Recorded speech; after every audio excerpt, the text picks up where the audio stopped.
2, 1. Welcome to Antimatters. Hello everyone, a brief intro today.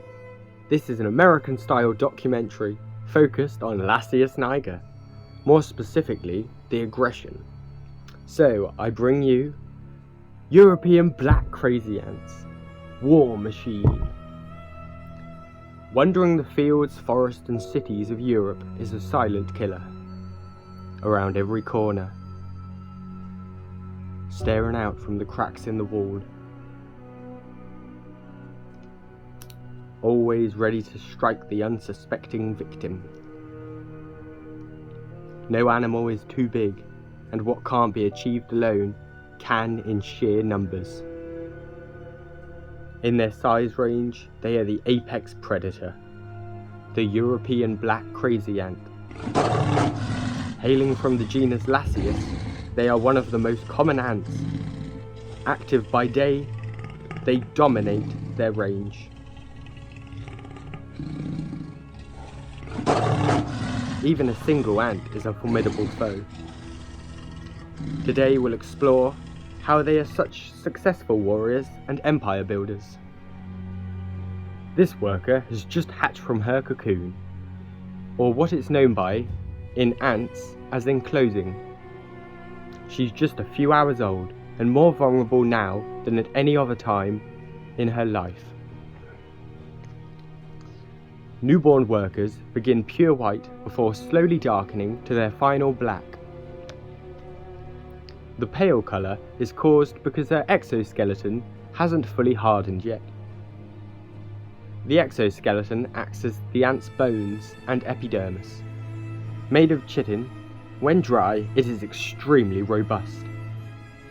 Until she's dry, this worker is defenceless though. The exoskeleton doubles up as armour plating as well, keeping the ants safe from most attacks. At this stage though, any damage to a soft exoskeleton may cause deformities that will stay with her for life, so she relies on her sisters for protection. Her more mature sisters are more than capable of defending her, whatever the threat. The European black crazy ant's main offensive tool when working alone is their mandibles. Lined with microscopic teeth or denticles, they are powered by 4 powerful muscles located in their skulls.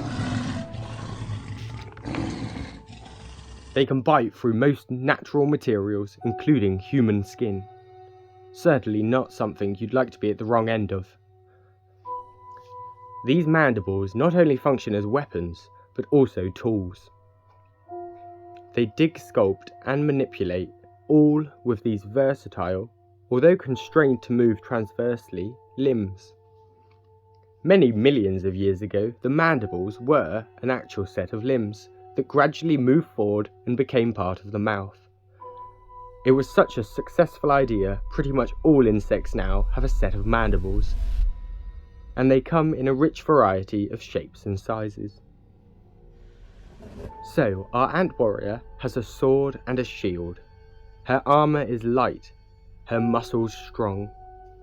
Unlike humans in full plate armour, our black ant isn't slowed down the slightest. They are extremely agile and fast, the perfect killing machines. Combined, these traits create a predator that is unstoppable. Any victims are met by iron defense. Even chemical weapons used by some insects struggle to penetrate it. In almost an act of mercy, the mandibles are utilised and the prey is dispatched, usually within an instant. There are some times though, when even these elite weapons cannot get the job done alone. They are ants though, social insects with strong family bonds. That means if you mess with one of them, you can expect a whole truckload of pain is going to be heading your way. Once word gets around the colony in the form of pheromones and erratic behaviour, the European black crazy ant's ultimate weapon comes into play. numbers. A typical nest will contain thousands of ants when mature, all ready and willing to fight for the queen and colony. Even large mammals do as they're told when the ants are about. In a few minutes, a warpath directly to the target can be set up, at which point hundreds of warrior sisters will pour down. To simulate a struggling prey, a twitching roach thorax has been used. Initially, a few brave girls take the mess of waving legs on. They probe for any weakness and test its strength. It doesn't take them long to realise this is a job for the army. They relay the location back to the nest. As more and more ants test the prey, the warpath becomes stronger and stronger. In no time at all of the reserve workers in the nest are rushing out to give a helping hand to their sisters in the field.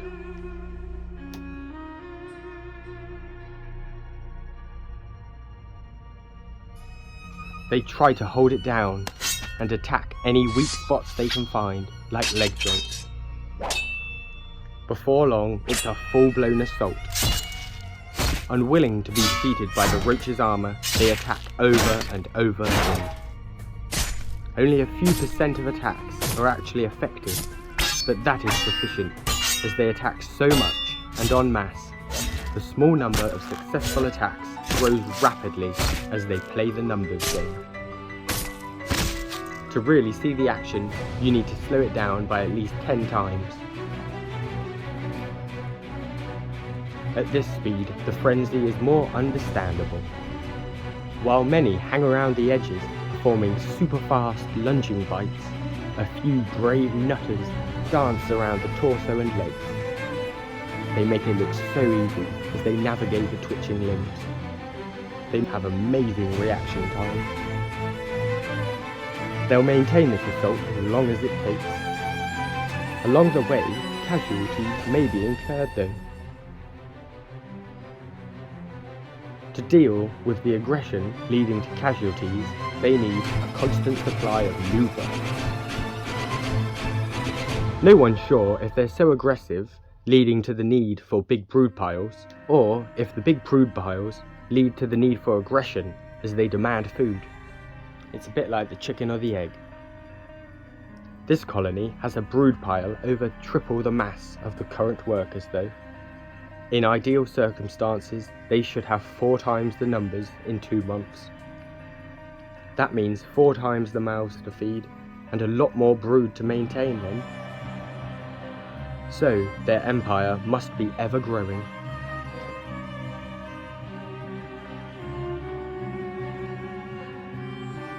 At the head of their empire is one comparatively peaceful queen. Her sole purpose in life is to lay more eggs.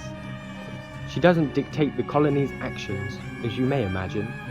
She's more like a very important prisoner to her daughters. They will happily nurture the Queen's babies, groom Her Majesty around the clock, and protect her with their lives. But the Queen has little control and minimal decision-making powers. That power is firmly in the workers' hands. The warrior women rule the roost. Their war machine is certainly very impressive, and to maintain its splendour, the ants are instinctively programmed with behaviours to make it more efficient. One of these behaviours, although effective, is awfully savage too. Cannibalism. If resources are restricted, they have no problem in feeding ants that have died in the field of war to their brood. They only feed healthy warriors that died an honourable death to ensure they're not diseased. Workers that die of age or sickness are taken to the graveyard instead. These European black crazy ants though really are a hyper-aggressive species though. In conclusion, they are bomb-proof, heavily armed, and ready to rampage. I wouldn't mess with them in a fight, would you? I hope you enjoyed today's video though.